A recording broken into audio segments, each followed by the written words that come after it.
అందరికీ నమస్కారం. ఈరోజు మనం చెప్పుకోబోయే కథ 'శ్రీమంతుడి భార్య' రెండవ భాగం. కథలోకి వెళ్ళబోయే ముందు మీరు కనుక మన ఛానల్ని ఫస్ట్ టైం చూస్తున్నట్లయితే తప్పకుండా మన ఛానల్ని లైక్ చేయండి, షేర్ చేయండి, సబ్స్క్రైబ్ చేయండి. బెల్ ఐకాన్ క్లిక్ చేసి ఆల్ అనే బటన్ని ప్రెస్ చేయడం మర్చిపోకండి. కథని ఎక్కడ స్కిప్ చేయకుండా వినండి. మరి కథలోకి వెళ్ళిపోదామా? దీని మొదటి భాగం మీరు వినకపోతే ఆల్రెడీ అప్లోడ్ చేసే ఉంది. ఈ స్టోరీ చాలా బాగుంటుంది, మిస్ అవ్వకుండా వినండి. మరి ఆలస్యం చేయకుండా కథలోకి వెళ్ళిపోదామా? ఎప్పుడూ లేంది గగన అన్నాడు కార్తీక్. అంటే చెప్పండి అన్న తర్వాత కార్తీక్ అని పిలు, అండి అనేం అక్కర్లేదులే అన్నాక చెప్పు కార్తీక్ అంది గగన. వచ్చి పైన పడుకోవచ్చుగా అన్నాడు. అనేసరికి ఆ అమ్మాయి అలా చూస్తే కింద నిజంగానే నేల ఒత్తుకుంటుంది, పైన పడుకోవచ్చుగా నా పక్కన అనేసరికి రాము ఈ మాటలు వింటూ ఉంటే పర్వాలేదు, నాకు ఇక్కడ బాగానే ఉంది, నేను ఇక్కడే పడుకుంటానులే అనేసి ఆ అమ్మాయి అటు తిరిగి పడుకుందే. భార్య వైపే అలా చూసుకుంటూ ఆశగా పడుకున్నా. అలా కార్తీక్ కళ్ళ వైపే చూస్తూ రాముకి అప్పుడు అర్థమైంది పరిస్థితి. నా మట్టి బుర్ర పాడుగానో పిల్లాడు వయసుకు వచ్చాడు, పిల్లని కావాలనుకుంటున్నట్టున్నాడు. పిల్ల ఎంతైనా సరే హాల్లో ఎలా వాళ్ళిద్దరూ ఒకళ్ళతో ఒకళ్ళు కలుస్తారు? చిచ్చి, అది పద్ధతి కాదు కదా. పెళ్ళేమో చాటు లేదని చూస్తున్నట్టుంది. ఒక గది అన్నా లేదాయా? ఉన్న ఒక్క గదిలోంచి అక్కయ్య బయటికి రాదో? ఏం చెయ్యాలి? అదిగాక పిల్లకి ఒకవైపున తీసుకురావాల్సిన ఆడవాళ్ళకు అవసరమైన ఏమైనా ఉన్నాయో పాడో? ఎన్నాళ్ళంటే మగ ఎదవలు ఉన్నాం కాబట్టి వాడికి నేను, నాకు వాడు ఎలాగో కొట్టుకుంటా వెళ్ళిపోయిన రోజులో అనుకునే లోపు తెల్లారు లేచి రాముతో కార్తీక్ మావయ్య అంటే ఏంటి నానా అంటే, తను వచ్చిన దగ్గర నుంచి నేత చీరలు అమ్మ చీరలే కట్టుకుంటుంది మావయ్య. తనకు కావలసినవి ఏదైనా ఉంటాయి కదా, గాజులు, పెదాలకు వేసుకునే లిప్స్టిక్ అంటారు కదా, అలాంటి పౌడరు, బొట్టు, కాటిక, కనీసం ఆడపిల్లలు అన్నాక దువ్వెన్లు, రిబ్బన్లు వాళ్ళకి అవసరమైనవి ఉంటాయిగా. చీరలు, మంచి మంచి బట్టలు తీసుకుంటే బాగుంటుందిగా మావయ్య, ఇప్పుడు మన ఇంటి అమ్మాయిగా మావయ్య అని కార్తీక్ అంటాం గగన వింటూనే ఉంది. ఆ తర్వాత తీసుకుందామయ్యా తీసుకుందాం, ఆ పని మీదే ఉన్నాలే అన్న తర్వాత సరే అన్న తర్వాత ఎదవకి పెళ్లి కళ్ళు వచ్చేసిందే. మాటలు చెబుతున్నాడని ముసిముసి నవ్వులు నవ్వుకుంటూ మురుసుకుంటూ బయటికి వెళ్ళాడు రాము. కార్తీక్ ఆ తర్వాత గగన దగ్గరికి వచ్చి కూర్చొని, గగన అంటే ఏంటండి, ఏం కావాలి, కాఫీ తాగుతారా అని అడిగితే ఏమీ లేదులే కానీ ఇట్రా అన్నాడు. అంటే చెప్పండి అన్న తర్వాత, ఇది దేవుడి దారం, మామయ్య ఎప్పుడు నా చేతికి కడతాడు, ఆ దేవుడు కాపాడుతాడు మన్నే అనే. నువ్వెందుకు వచ్చావో, నువ్వెవరో ఏంటో నువ్వు చెప్పలేదు, నాకు అడగాలని లేదు, కానీ ఇది నీకు రక్షగా ఉంటుందని తీసుకొచ్చాను అనే. ఆ అమ్మాయి అది కాదు అని చెప్పబోతుంటే ఆ అమ్మాయి చేయి లాగి ఆ అమ్మాయి చేతికి ఆ రక్షదారం కట్టే, నీకేమైనా అయితే నేను తట్టుకోలేను, అదొక్కటి తెలుసుకో చాలు అనేసి అక్కడి నుంచి వెళ్ళిపోయాడు. ఇప్పుడు ఇది ప్రేమ, దీన్ని ఇప్పుడు నేను లవ్ అనుకోనా? ఓ దేవుడా అనుకోనే ఆ అమ్మాయి ఏమీ మాట్లాడకుండా తన పనిలో తను పడిపోతే బయటికి వెళ్ళిన రాము ఊరి పెద్ద మనుషుల దగ్గరికి వెళ్ళి, బాబాయ్ నాకు 50,000 కావాలన్నాడు. ఈరోజేరా, ఎప్పుడొచ్చుద్దా అని ఎదురు చూస్తున్నావు సన్నాసి? మేము కూడాను. సన్నాసి అనబాక బాబాయ్, నువ్వు సంసారివా, చేసుకున్నావా? ఒకానొక రోజు ఎంతమంది ఆడపిల్లల్ని చూసి నేను పెళ్లి చేసుకోమని చెప్పాను రా అబ్బాయి నేను అంటే, నేను ఎందుకు పెళ్లి చేసుకోలేదో నీకు తెలియదులే. కొందరుంటారు మన జీవితంలోకి వస్తారో మన జీవితం వాళ్ళకి అంకితం అయిపోద్ది. వాళ్ళు మన జీవితంలో ఉన్నా లేకపోయినా, వేరే వాళ్ళని పెళ్లి చేసుకున్నా, పిల్లల్ని కన్నా, మనం మాత్రం వాళ్ళనే తలుచుకుంటూ జీవితాంతం అలాగే ఉండిపోతాం. ఆ బ్రహ్మచర్యం కూడా మనకు ఆనందంగానే ఉంటుంది అనేపాటికి, ఏరా నీకు ఒళ్ళు రాదా, నువ్వు తినవా? లేదులే, కొంతమందికి నేను ఇలాగే ఉంటేనే ఇష్టం, నీకు అర్థం కాదులే చెప్పినా కూడా. ఇంకొకళ్ళు ఎవర్రా నాకు చెప్పవు అని అడిగాడు ఆయన. ఇప్పుడు అవన్నీ ఎందుకు బాబాయ్, ఏం కావాలి అని అడిగితే, నాకు 50,000 డబ్బులు కావాలి. సిగ్గు ఉండాలి, ఇప్పటికి 3 లక్షలు అప్పు అయిందే, ఆ పొలం ఏం చేద్దాం అనుకుంటున్నారా? నాకు అర్థం కావట్లేదు. ఎకరం 5 లక్షల రూపాయల పొలం, అదే బంగారం పండే పొలం నీకు దొరికింది కూడాను, కష్టార్జితంతో కొనుక్కున్నావు, ఆడికి బాధ్యత నేర్పించవా? ఇప్పుడు పెళ్ళయింది, పెళ్ళాం వచ్చిందే, ఏందిరా నువ్వు ఇలాగా, నువ్వు చేయటం ఏందిరా నాకు అర్థం కాదు. బాబాయ్ నువ్వు డబ్బులు లేవంట అంటే ఇవ్వబాకు. నా మేనల్లుడు గురించి తెలియకుండా నువ్వు అలా మాట్లాడితే నేను ఊరుకోను, మూతి మీద పెట్టి కొడతా. నువ్వు అడిగితే నేను లెవ్వంటావు, నీకు ఇవ్వనంటావు. ఒకటే యాషాలే మాకు. బయట వాళ్ళని ఈ ఊళ్ళోకి రానివ్వేమో కానీ ఈ ఊళ్ళో ఉన్నోళ్ళకే అవసరం అని వస్తే ఒకళ్ళకొకళ్ళం ప్రాణమే ఇచ్చుకుంటాం. రూపాయి సాయం చేయలేమా ఏమే ఇంటిదానా అంటే చెప్పయ్యా ఎనపెట్ట తాళాలేటి అని తీసుకొని 50 జాలా అంటే చాలు అన్న తర్వాత ఏడ్సావులే వీటికేం తక్కువ లేదనేసరికి ఆవిడ రాము వచ్చాడా అంటే వచ్చాను పిన్ని అనేసరికి దాదా ఇదిగో జున్ను చేశాను రాము, క్యాన్లో పెట్టిస్తానుండో, అక్కయ్య పిల్లాడు తింటారుగా. అక్కయ్య పిల్లాడే కాదు ఇప్పుడు పిల్లాడికో పెళ్ళం కూడా వచ్చింది, ఎక్కువ పెట్టు అన్నాక ఆవిడ పెట్టి కాసిన పిండి వంటలు చేశానని పెట్టించి తీసుకురాము, ఉండు పెరట్లో కాసిన కూరగాయలు ఉన్నాయని కోసో బుట్ట నిండా ఇస్తే సరే పిన్ని అంటే వీటికేం తక్కువ లేదు, ఎదవని ఎదవ సన్నాసి అని ఆయన డబ్బులు ఇచ్చిన తర్వాత దీంతో కలిపి 3.5 లక్షలు. యాషాలు ఏమాకరా యాషాలు, నువ్వు నా అప్పు తీర్చడం అంటూ మొదలు పెడితే గనక నువ్వు యాడ్ నుంచి తీర్చుకురావాలి. ఈ ఊరు వచ్చిన కాడ నుంచి, నేను పనిచ్చిన కాడ నుంచి నువ్వు నాకు ఎన్ని సాయాలు ఇది కాలేదో మరి మనం ఎంత తీర్చుకోవాలి.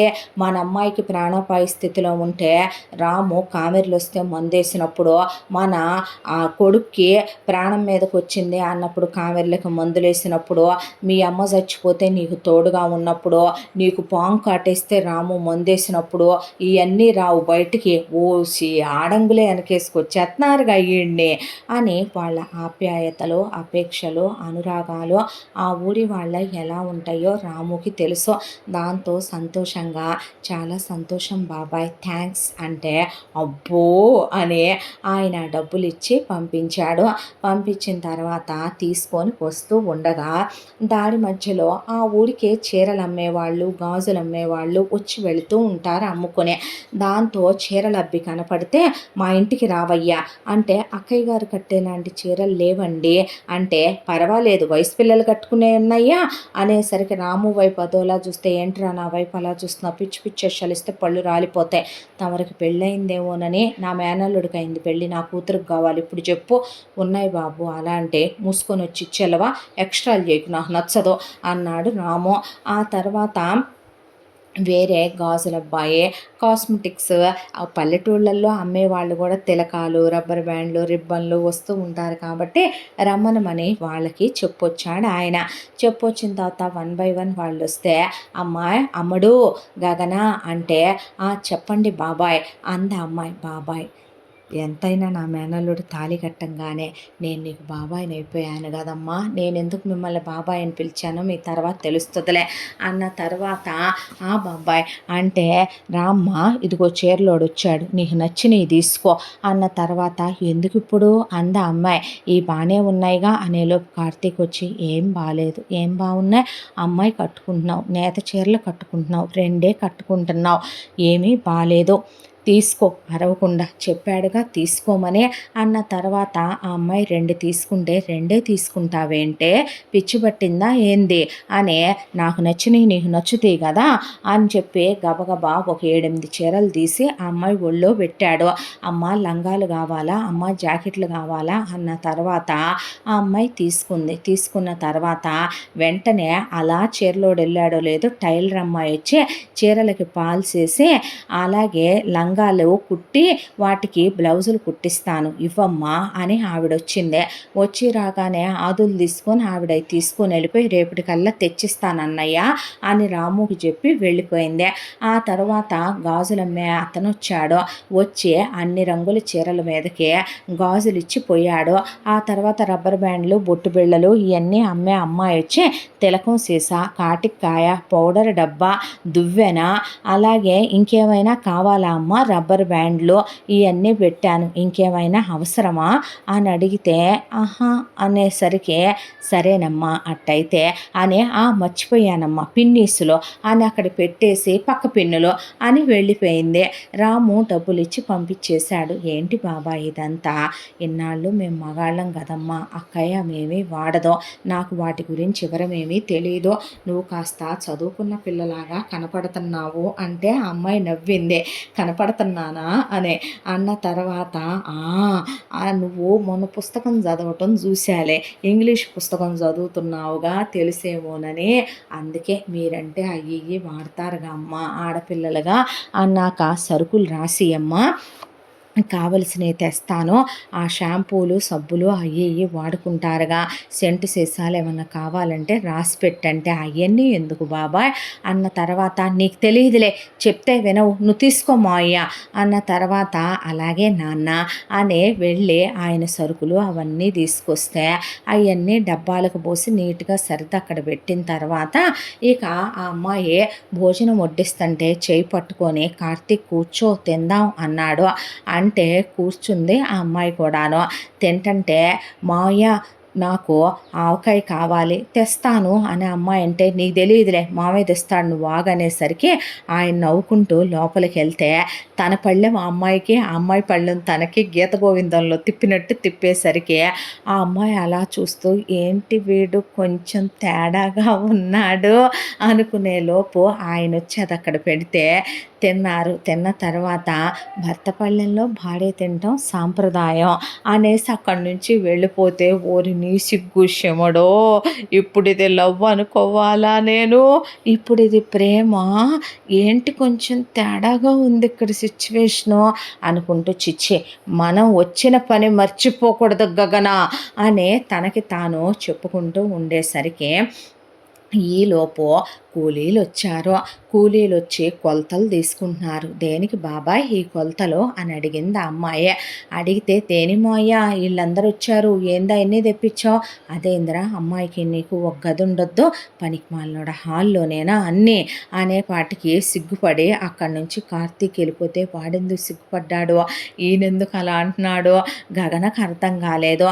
ఇలా వేయండి, విశాలంగా ఉండాలి, ఇక్కడ కిటికీ పెట్టండి, బయటోళ్ళు లోపలికి కనపడరు కానీ లోపల వాళ్ళకి చల్లటి గాలి వచ్చుద్ది, ఇక్కడ ఫ్యాన్ వచ్చుద్ది, ఇక్కడ మంచం వస్తుంది, కాబట్టి ఇలా వేయాలి అని చెప్పి గది ఏం చేశాడు రాము.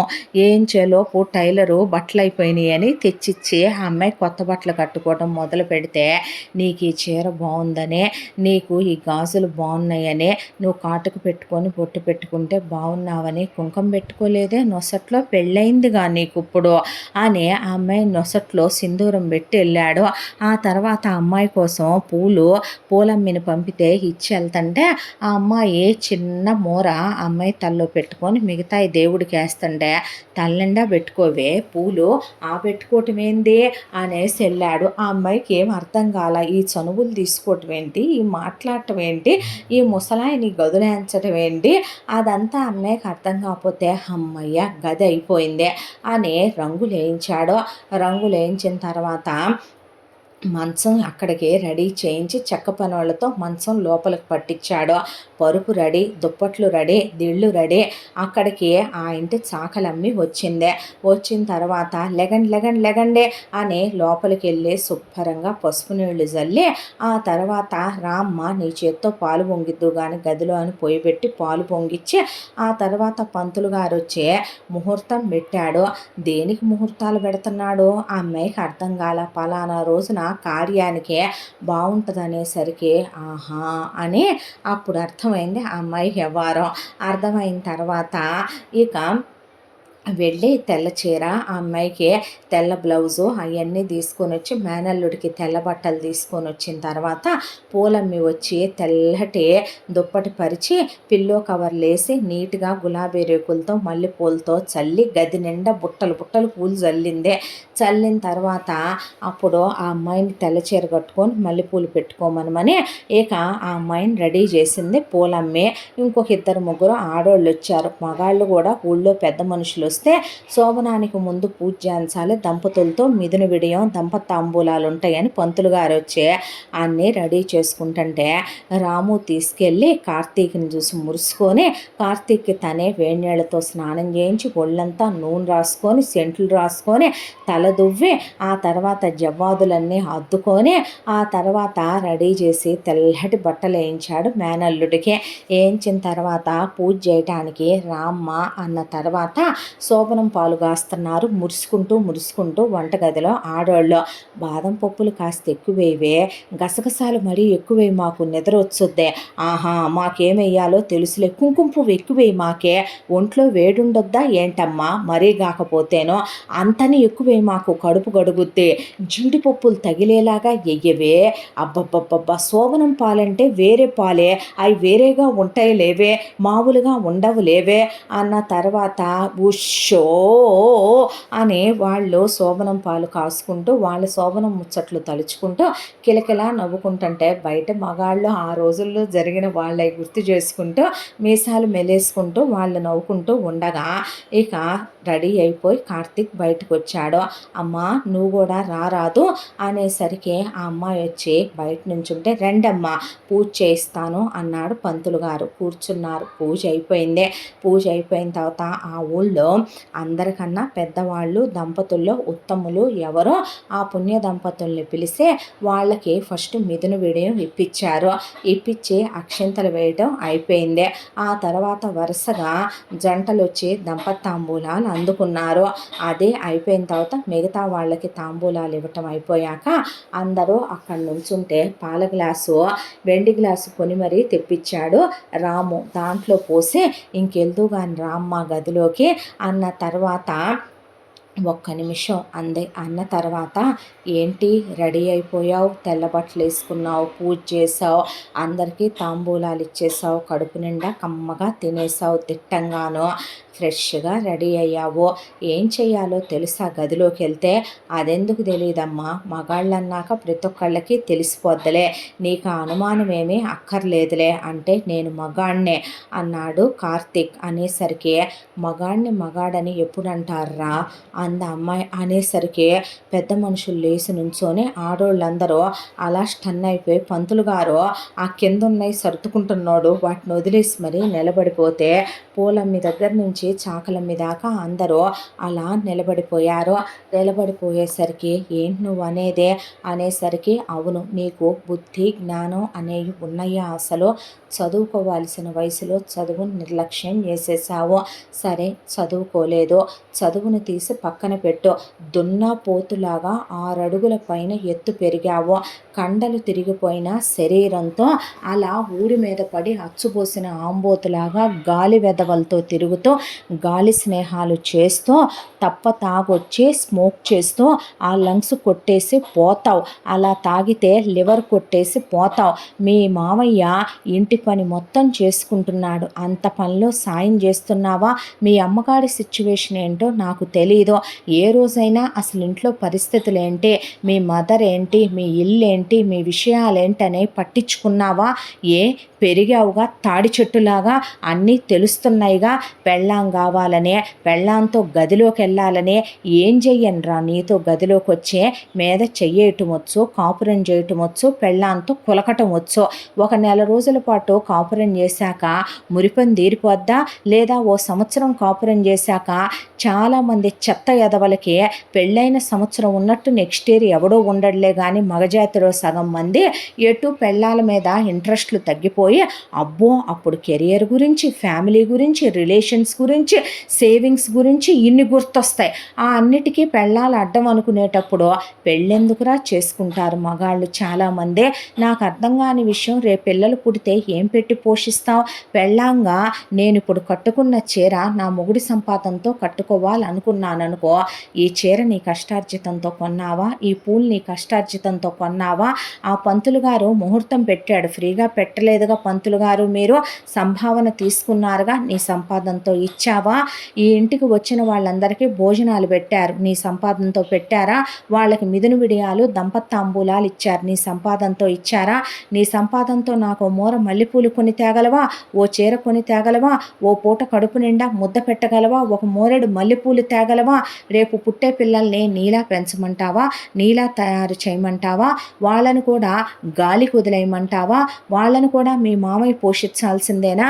నువ్వు పెళ్ళెందుకు చేసుకున్నావు? తాళెందుకు కట్టావు నా మెడలో? నేను సిగ్గు విడిచి నిన్నడగగలను కొన్నే. ఇక్కడ అందరూ చదువుకున్న వాళ్ళేగా, నవనాగరికత ప్రపంచం తెలిసిన వాళ్ళేగా, తెలియని వాళ్ళెవరూ లేరుగా. నాకు శానిటరీ నాప్కిన్‌లు కావాలి బాబాయ్ అని మీ మామయ్యని అడగనా వెళ్ళి నేను? నాకు మల్లెపూలు కావాలి బాబాయ్ అని మీ మామయ్యని అడగనా వెళ్ళి నేను? నాకేదైనా చెప్పుకోరా అని కావాల్సొస్తది. ఆయన్నడగాలా? నిన్నడగాలా? నీ దగ్గర డబ్బులుండవు. ఆయన్నే అడగాలి. పోనీ ఆయన ఎక్కడి నుంచి తీసుకొస్తాడో? పొలంలో పనిచేసే కూలీలేమో ఒకవైపున పనులు చెయ్యరు. ఆయనేమో ఒకవైపున ఇంట్లో ఉన్న మీ అమ్మని చూసుకొనే ఆడపనులు మగ పనులు అన్నీ ఆయనే చేసుకొని పొలానికి వెళ్ళేసరికి బారెడు పొద్దెక్కిపోయే ఆయన ఒకవైపున ఏ దిగులతో ఆలోచించుకుంటా కూర్చొని కడుపు నిండా తినడు. దాని మీద ఆయనకి నీరసం. ఆయన ఎక్కువసేపు ఉండి పని చేయించలేకపోతున్నాడు. వాళ్ళకు వదిలేసి వస్తే వాళ్ళకు అలుసు, కూలి తీసుకొని వెళ్ళిపోతున్నారు తప్ప వాళ్ళు పని చేయట్లేదు. ఈ ఇంటి పిల్లాడిగా నువ్వు బాధ్యతగా ఉండొద్దా? ఆ వ్యవసాయం ఏదో గట్టు మీద నుంచొని దున్నపోతులాగా ఉన్నావు, నువ్వు చేయించలేవా? ఆ పొలం మీది కాదా? మావయ్య అయి కావాలి, మావయ్య ఈ కావాలి, మావయ్య చికెన్ ఫ్రై చేసి రసం పెట్టు, మావయ్య ఈరోజు నువ్వు గుడ్లు ఎండు రొయ్యలు కలిపి వండు, మావయ్య అయి చేయి, మావయ్య ఈ చేయి, మావయ్య అత్త, మావయ్య ఇత్త అని చెప్తావు కదా. మరి ఆ మావయ్యకి నువ్వేం తెచ్చావు? ఆ మావయ్య గురించి నువ్వేం పట్టించుకున్నావు? ఆ మావయ్య చెప్పినట్టు నువ్వేం విన్నావు? అసలు చెప్పే అలవాటు మీకుంటేనేగా బాబాయ్. ముందు యువరాజు మహారాజులు యుద్ధాలకు వెళ్లకుండానే అవుతుందా?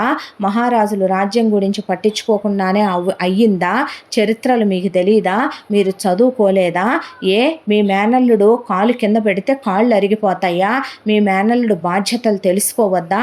ఇలానే ఉంటాడా అని ఆ అమ్మాయి అడిగేసరికి ఒక్కసారే అన్నీ తెలుసుకోవటం అంటే మెల్లగా వాడే తెలుసుకుంటాడులేమ్మా. మీలో వచ్చిన ఈ మెతకే, మీరు మాట్లాడకుండా ఉండే ఈ మౌనమే, లోపల ఉండే మీ అక్కయ్య గారు ఆవిడ ఎందుకు ఏమీ మాట్లాడరో, మనుషులతో మాట్లాడరో, ఆవిడ ఎందుకు దిగాలుగా ఉంటారో నాకు అనవసరమైన విషయం.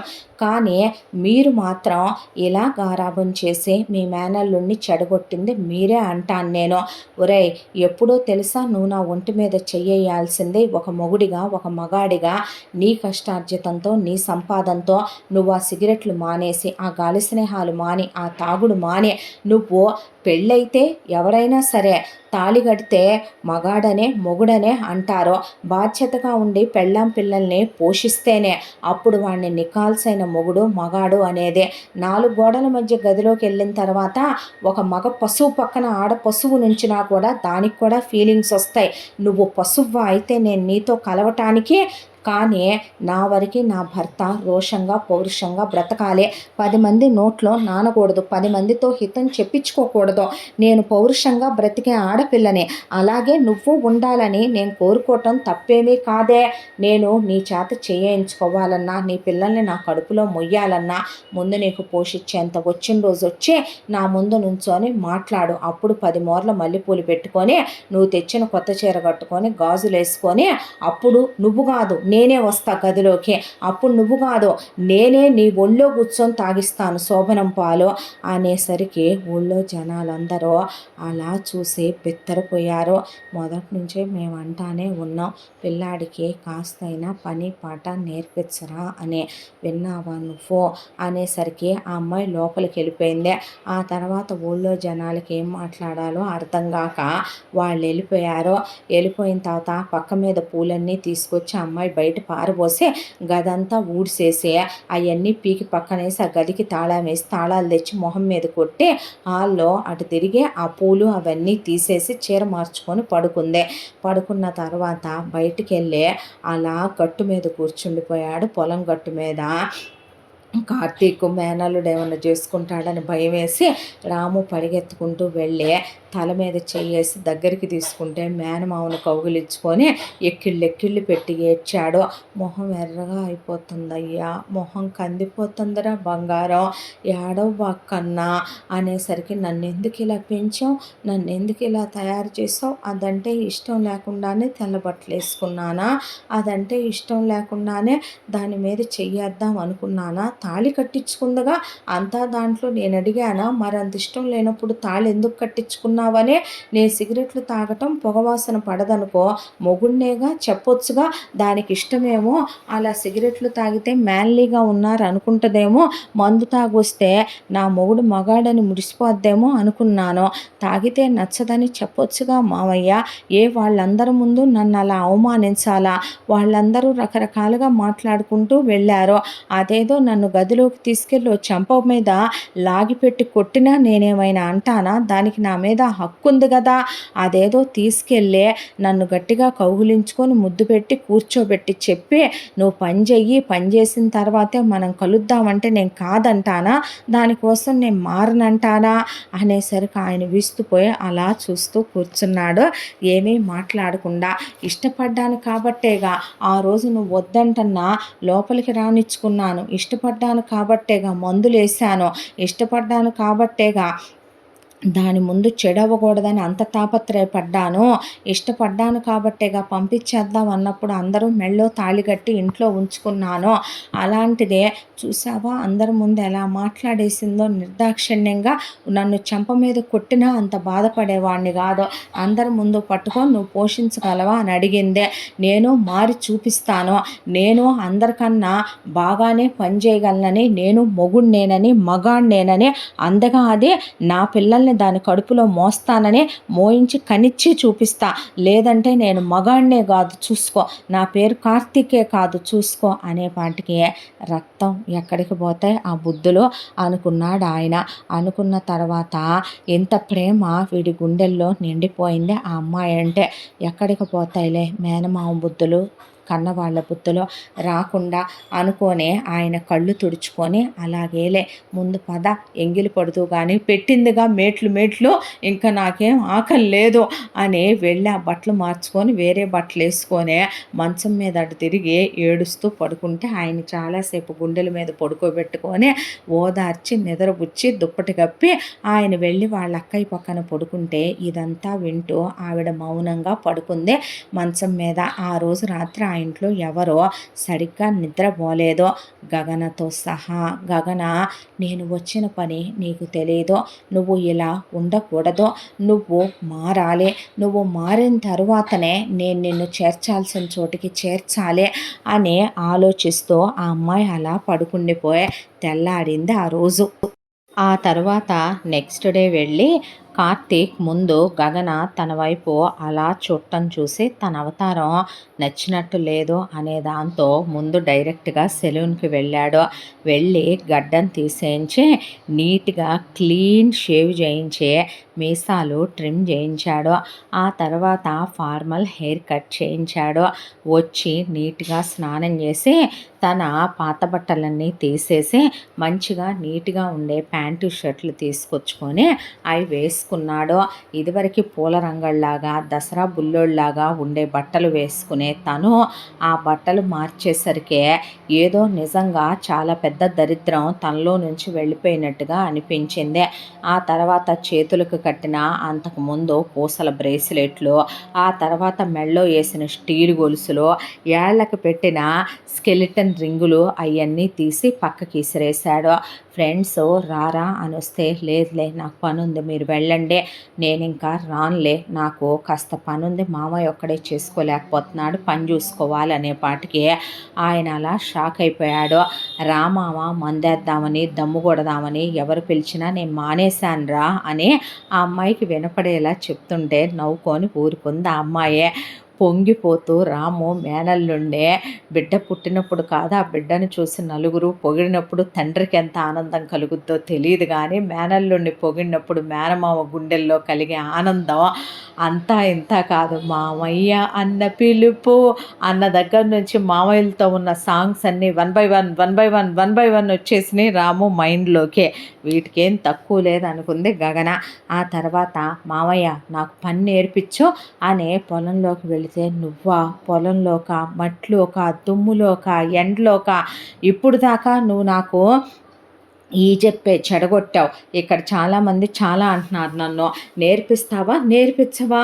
అనేపాటికి అది కాదురా అంటే, మీ మావయ్య నేర్పేదేంది నేను నేర్పుతారా అనే ఆ పక్కనే తాత తాత అని ఈయన బాబాయ్ బాబాయ్ అనేటటువంటి ముసలాయన నాకు 300 ఎకరాలు పొలం ఉందిరా, నేను నేర్పలేని పని నీ మావ నేర్పుతాడా, ఆడికే నేను నేర్పిస్తే రా అని చెప్పి ఆయన తీసుకెళ్ళి ఇక మాగాట్లో ఎలా ముందు పొలాన్ని దున్నుతారన్న దగ్గర నుంచి కంప్లీట్గా పొలం పనులు నేర్పిస్తూ ఉంటే ఏకసంతాగ్రహి. నిజం చెప్పాలంటే కార్తీక్ నువ్వే నాశనం చేసావు, పనికి మాలినోడా. రాముగా వాడిని చదివించుంటే రాంబాణం అయ్యేవాడు వాడు. ఏదైనా చూడటం ఆలస్యం, పట్టేస్తున్నాడు రా వాడు అనేపాటికి.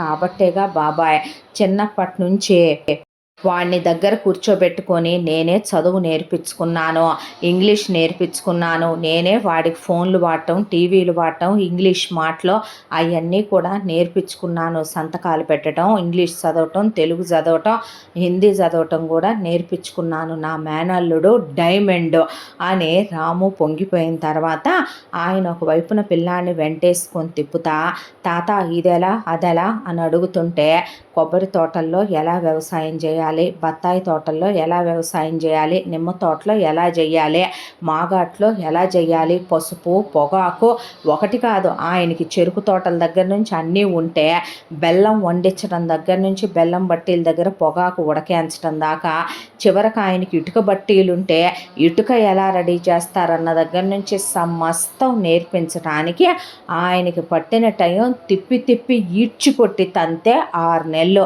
ఆ తర్వాత వాళ్ళ పొలంలోకి వచ్చి మోయ ఇది ఇంతేగా అని చెప్పి పని నేర్చేసుకున్న తర్వాత ఆ సంవత్సరం నేనే తీసుకుంటా పొలం బాధ్యతలు, నువ్వు చూడు, నువ్వు విశ్రాంతి తీసుకో, గట్టు మీద కూర్చేయండిరా అని ఆయన ఎలా మాట్లాడతాడో తాత ఆయన్ని చూసి నేర్చుకొని వచ్చి మేనమామని కుర్చీ వేసి కూర్చోబెట్టి తను కర్ర తీసుకొని నుంచోనే ఒక్క అరుపు ఈ చివరిన అరిస్తే ఉదుట్టున ఉలిక్కి పడ్డారు కూలీలు పనివాళ్ళు. టకా టకా టకా టకా పనులు జరిగిపోతూ అలా పంట తర్వాత పంట 3 పంటలు పండించాడు. పండించిన తర్వాత మొత్తం అమ్మగా వచ్చిన డబ్బులు అక్కడ పెట్టి మోయ్య అన్నాడు. పెట్టిన తర్వాత పెట్టుబడిది అందులో నుంచి అన్నాక పెట్టుబడి తీసి పక్కన పెట్టాడు ఆయన. ఇప్పుడు ఇది మనం సంపాదించిన సంపాదన మొత్తం నీదేనయ్యా, మొత్తం నాది ఎలా అవుద్ది, మళ్ళీ పొలానికి పెట్టుబడి ఎవరి దగ్గరికి వెళ్ళి అడిగొస్తావంట అన్న తర్వాత ముందు ఒక పుస్తకం తీసుకో, సంవత్సరం మొత్తానికి అమ్మకి, నీకు, నాకు, నా పెళ్ళానికి ఎంత ఖర్చు అవుద్దో మొత్తం తిండి గుడ్డ అన్నిటికీ కలిపి లెక్కలే. నా మందు సిగరెట్లు నువ్వు వేయక్కర్లేదులే కానీ, నేను మానేశానులే కానీ, మాట అంటే మాటేలే కానీ నువ్వెందుకు మాట అంటే మాట మీద ఉండవయ్యా, నీ రక్తం అలాంటిదే అన్నాక సరిసర్లే ముందు లెక్కేయి అన్నాక లెక్కేశాడు ఆయన. వేసాక ఎంత మిగిలినే, ఈ మిగిలినవి అయ్యా, ఆ మిగిలినయే తాత దగ్గరికి వెళ్దాందా అన్నాక, తాత అంటే ఏంట్రా మనవడా అనేసరికి, నీకు మా మాయ ఎంత ఇవ్వాలి, అసలు 3.5, వడ్డీ మేమెటు ఇవ్వములే కానీ నీకు, నేను అడగలేదులేరా అని ఆయన అన్నాక, ఇదిగో అసల్లో నుంచి ఇంత జమ వేస్తున్నాడు, తీసుకో తాత నువ్వు అని ఇప్పిచ్చేసిన తర్వాత, మరి మీకురా పర్వాలేదు పక్కన పెట్టాడు, కావాల్సిన దాని మీద ఇంకో 25,000 ఎక్కువే ఉంచమన్నాను, ఉంచాడు, పెట్టుబడికే ఉంచాడు, పర్వాలేదు ఈయన ఉంచు అన్నాక, ఎంత పెద్ద మనిషి అయిపోయావురా నువ్వు అనుకొని, ఏందిదంతా ఒక్క శోభనం ఆపినందుకే అందామా అనేసరికి, అది కాదు బామ్మ తెలుసులేరా, ప్రతి మగాడు పొద్దున పూట పులి సాయంకాలం పెళ్ళాం దగ్గర పుల్లి అనేపాటికి ఆయన నీకు సరసాలు పోలేదే అనేపాటికి, కాదా ఏంది, పొద్దున పూట ప్రతి ఒక్కడు పెళ్ళాన్ని ఆయ్ థాయ్ ఛాయ్ అనుకుంటూ తిరుగుతూ ఉంటాడు, ఓ రాత్రి అయ్యేపాటికి కాళ్ళబేరానికి వస్తాళ్లే మల్లెపూలు పెట్టుకోగానే ప్రతి మగాడు ఈ శోభనం ఏదో ఆపేది ఏనాడో నీకు పెళ్లి చేసి మీ మామ ఆపున్నా, ప్రతి ఒక్కడికి ఏదో ఒక బలహీనత కిట్టుకుంటుంది లేరా. అలాగే నీకు ఇదన్నమాట. ఒక్క శోభనం ఆపేపాటికి ఎంత బాగుపడ్డావురా, ఎంతైనా ధ్యాస ఎక్కువేలే, అర్థం కావట్లా అన్న తర్వాత అసలు రాము ఏం మాట్లాడలా. ఈడు చూసావా ఎండిపోయి ఎండిపోయి ఎండిపోయి ఈడు సాలు వచ్చుద్దేమో అనుకున్నాం మేము. నేనేం ఎండిపోలేదో, నేను నా జీవితాన్ని అంకితం ఇచ్చాను, చెప్పాకరా చిరాగ్గా ఉంది వినటానికి కూడా అన్న తర్వాత అప్పుడు నేను ఇప్పుడే వస్తాగానే నువ్వు ఇంటికి వెళ్ళు మావయ్య అని ఆయన్ని పంపించి టౌన్కి వెళ్ళాడు. టౌన్కి వెళ్ళి నాకు చీర కొనగలవా అని ఆ అమ్మాయి అడిగింది కాబట్టి ఆ అమ్మాయి కోసమని బట్టలు తీసుకొని గాజులు తీసుకొని ఓ బుట్ట మల్లెపూలు వేరే తీసుకొని మళ్ళీ అమ్మాయి తల్లో పెట్టుకోవటానికి కట్టిన పువ్వులు తీసుకొని ఆ అమ్మాయి కోసం అని చెప్పి ఒక పూట ముద్ద పెట్టగలవా అందని ఫ్యామిలీ ప్యాక్ బిర్యానీ తీసుకొని స్వీట్స్ తీసుకొని అన్నీ తీసుకొని ఇంటికి వచ్చాడు. ఇదిగో అనేసరికి ఏంటివి అని అడిగింది ఆ అమ్మాయే. ఏంటివి అని అడిగితే వీటిని బట్టలు అంటారు, ఆహా, వీటిని గాజులు అంటారు, ఓహో, ఒక పూట ముద్ద పెట్టగలవా అన్నావుగా అందుకని బిర్యానీయే తెచ్చాలే, ఆహా అన్న తర్వాత వేసుకో, ఇప్పుడు నేను మగాడినేలే, నేను నీ కడుపు నిండా అన్నమే కాదు బిర్యానీ కూడా పెట్టగలనులే, ఇది నా కష్టార్జితంతో నేను సంపాదించి తెచ్చినే, పెట్టుబడి డబ్బులు పక్కా తీయించా, ఇంటి ఖర్చులు పక్కా తీయించా, తాతకి డబ్బు జమ చేయించా, ఇంకొక 2 ఏళ్ళు టైమే, మొత్తం అప్పు కూడా తీర్పిచ్చేస్తా మామయ్యతో, ఆ తర్వాత నువ్వు ఎలాగంటే అలాగే, నువ్వేమంటే అలాగే, నువ్వు ఇల్లు వేసుకుందామంటావా డాబా కట్టుకుందాం, నువ్వు ఈ 5 ఎకరాలకి తోడు ఇంకొక 25 ఎకరాలు చేసుకుందామంటావా సై, నేను లేదు మనం ట్రాక్టర్ కొనుక్కుందామంటావా, ఊళ్ళో పొలాలన్నీ మనమే దున్నుకోవచ్చు, అప్పుడు లేదు నీ ఇష్టం కోళ్ళ ఫారం పెడదామని కూడా అనుకుంటున్నాను, డైరీ ఫామ్ స్టార్ట్ చేద్దామని కూడా అనుకుంటున్నాను,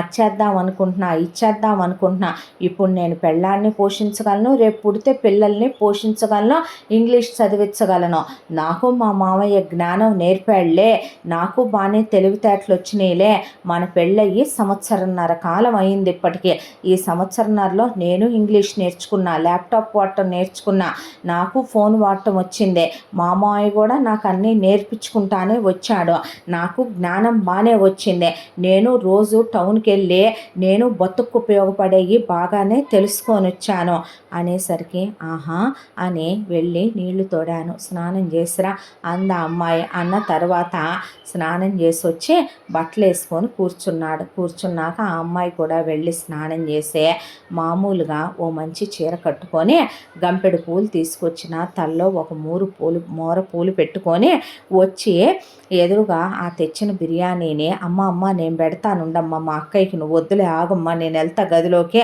అని రాము అంటే, నేను పళ్ళెంలోనే పెడుతున్నాను బాబాయ్ అని పళ్ళెంలో 4 పళ్ళాలకు సర్దిందే, తిను అందే. అన్న తర్వాత తిన్నాడు. తిన్న తర్వాత అమ్మాయి అవన్నీ తీసేసి అక్కడి నుంచి వెళ్ళి పడుకోబోతుంటే చేయి పట్టుకున్నాడు. పట్టుకునేసరికి రాము ఒక్క క్షణం గదిలోనే అడుగు వెనక్కి పడిపోయింది.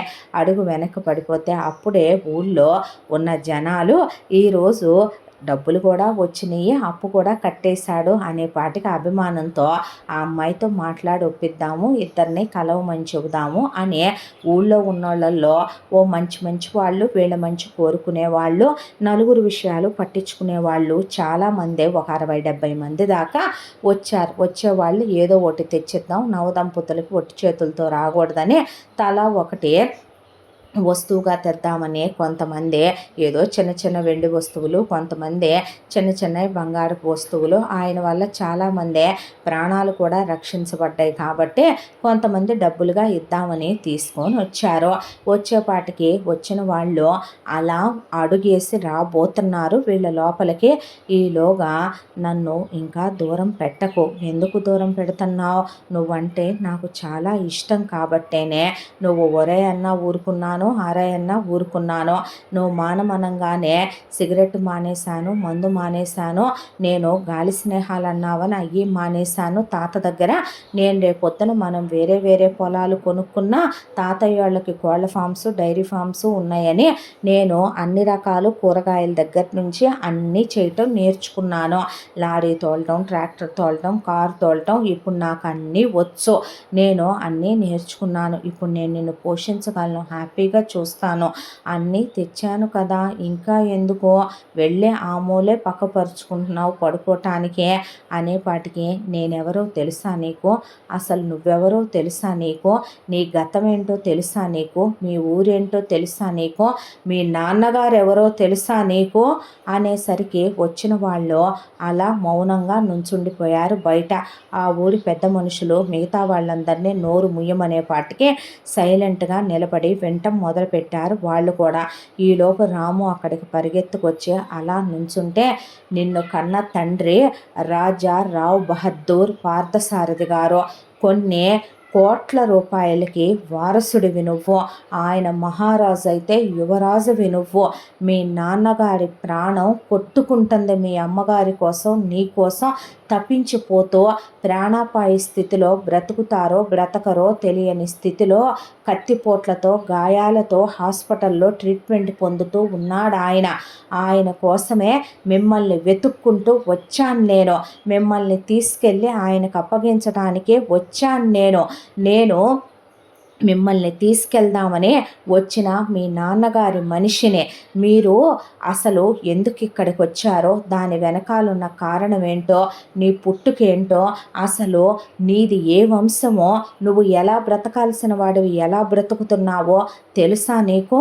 అసలు నువ్వేంటి పిచ్చోళ్ళలాగా ఈ 5 ఎకరాల పొలంలో ఉండటం ఏంటి, ఈ ఇంట్లో ఉండటం ఏంటి, మీ మావయ్య నిన్ను బ్రతికించటం ఏంటి, మీ అమ్మ ఆ గదికి పరిమితం అయిపోయి ఉండటం ఏంటి, అలాగే నువ్వు ఈ గాలి స్నేహాలు పట్టి చీప్ లిక్కర్లు తాగటం ఏంటి, సిగరెట్లు బీడీలు తాగటం ఏంటి, పిచ్చి ఏమైనా పట్టిందా నీకని, నీకున్న పిచ్చి జాఢ్యం వదిలించకపోతే అక్కడ కొమ్ములు తిరిగిన రాబొందులున్నాయి, దున్నపోతులున్నాయి, అక్కడ గుంట నక్కలున్నాయి. వాటి నుంచి నిన్ను నువ్వు కాపాడుకొని నీ వాళ్ళని కాపాడే నువ్వు నీ సంస్థానాన్ని కాపాడాలి అంటే నువ్వు ఒక మగాడిగా మొనగాడిగా తయారయ్యేంత జ్ఞానం రావాలి నీకు, అన్నీ తెలియాలి నీకు అనే దాంతోనే నిన్ను ఇలా చేయమనమని చెప్తే నువ్వు చెయ్యవు, ఇది విషయం అని చెప్పినా నువ్వు వినవు. కాబట్టే ఆ రోజున శోభనం ఆపి గట్టిగా చెప్పింది ఎందుకంటే నీకు ఆ ధ్యాస ఎక్కువనే, నీకు పెళ్ళి పెళ్ళాం ప్రేమ వీటి మీద ఉందని అక్కడ చెప్పి ఆపితేనే నువ్వు ఆగుతావని చెప్పాను నేను. మార్చాను నిన్ను. ఇప్పుడు నువ్వు పర్ఫెక్ట్గా ఉన్నావు.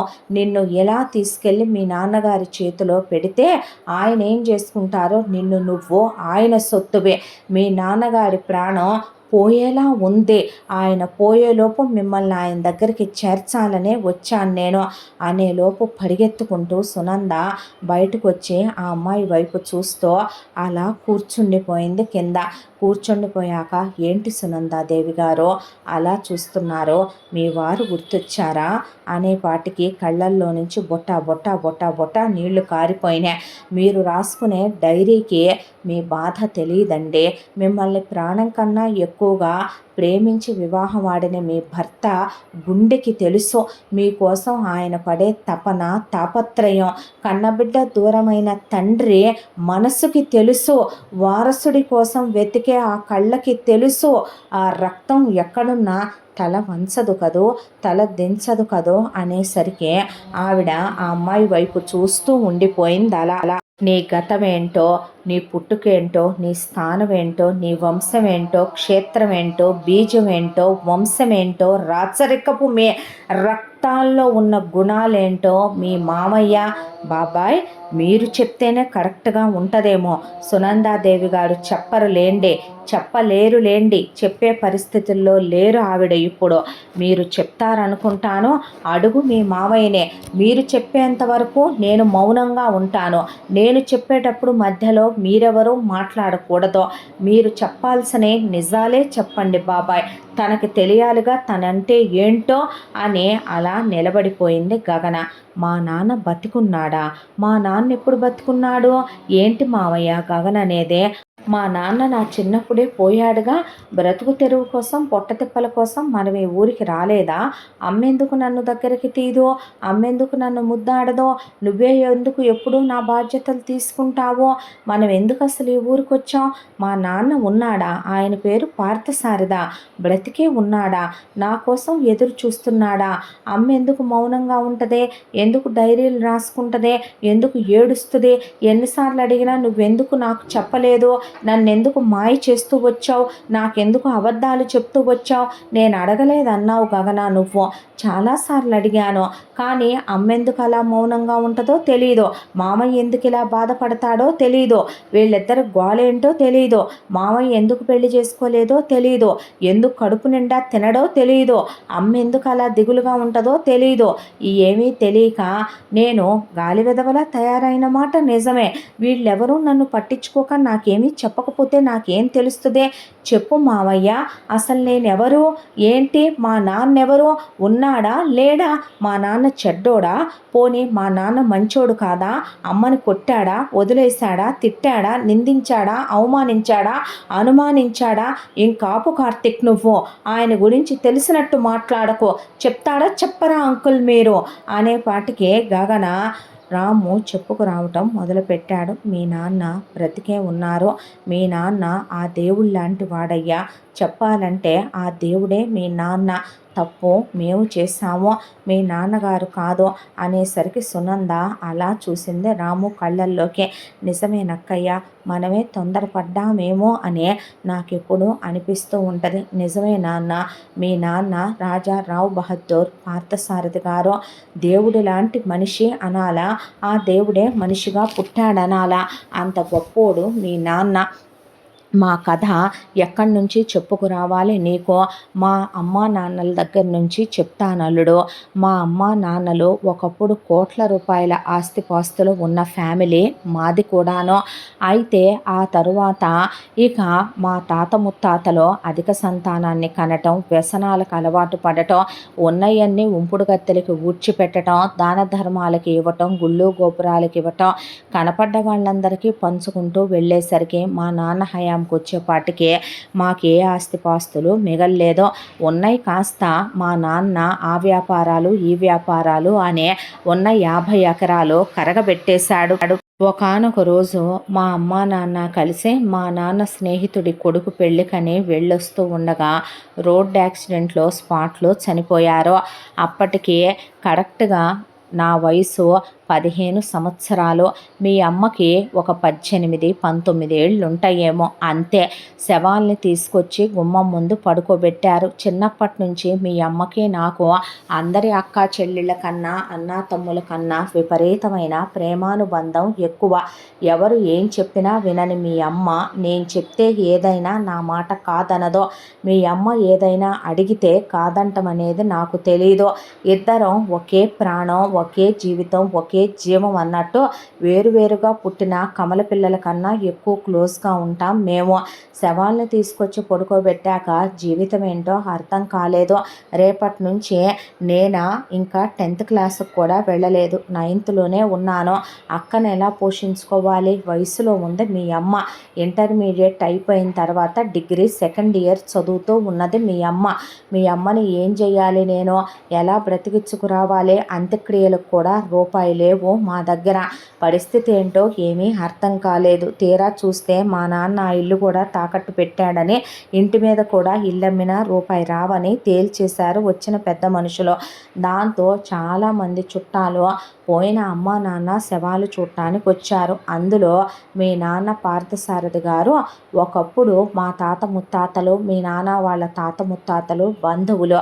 ఆ బంధుత్వాన్ని మర్చిపోకుండా మీ నాన్న మా అమ్మ నాన్న పోయారనేసరికి అంత్యక్రియలు కూడా చేయించలేని పరిస్థితుల్లో జమీందారుల బిడ్డలు ఉన్నారనేసరికి ఆయన వెతుక్కుంటూ వీళ్ళని చూసినట్టు ఉంటుందని, అంత్యక్రియలు చేయించినట్టు ఉంటుందని వచ్చాడు. అప్పుడు మీ నాన్నకు కూడా పెద్ద వయసేమీ లేదయ్యా, పెళ్లి వయసే ఒక 21, 22 వయసు ఉంటుందేమో మీ నాన్నకు కూడాను. అయితే వచ్చి చుట్టాలందరూ చందాలు వేసుకుందామని చూస్తుంటే తల కొట్టేసినట్టున్న మీ నాన్న వెంటనే నేనే ఖర్చు పెడతాను మొత్తం అని గంధపు చెక్కలతో మా అమ్మ నాన్నలకి ఆవు నెయ్యి పోసి కర్పూరంతో అంత్యక్రియలు చేయించాడు మా దర్జాకి తగ్గకుండా. ఆ తర్వాత దశదిన కర్మకాండలు పూర్తయిపోయినాయి. ఆ ఇల్లు తాకట్టు పెట్టుకున్నాడు, వడ్డీతో సహా సరిపోయింది. మమ్మల్ని బయటికి వెళ్ళిపోమ్మంటే ఎక్కడికి వెళ్ళాలో ఎలా బ్రతకాలో అర్థం కాక నేను కూర్చొని ఆలోచించుకుంటుంటే మీ నాన్న వరుసకు కూడా నాకు బావే అవుతాడు. దాంతో మా ఊరు రండి, మా ఇంటిలో మీరు అవుట్ హౌస్లో ఉందురుగానే అని చెప్పి అన్న తర్వాత నాకేదో ఒక పనిపిస్తారా బావగారు, అక్కడికి వచ్చి పని చేసుకుంటాను అని అడిగాను నేను. ఇంతటితో శ్రీమంతుడి భార్య 2వ భాగం పూర్తి. 3వ భాగంతో మళ్ళీ కలుసుకుందాం. తప్పకుండా మన ఛానల్ని లైక్ చేయండి, షేర్ చేయండి, సబ్స్క్రైబ్ చేయండి, బెల్ ఐకాన్ క్లిక్ చేసి ఆల్ అనే బటన్ని ప్రెస్ చేయడం మర్చిపోకండి. ఇంత మంచి కథని మనకు అందించిన కథా రచయిత్రి జి. యామిని శ్రీనివాస్ గారు. 3వ భాగంతో మరి కాసేపట్లో మీ ముందుకు వస్తాను. Thank you so much.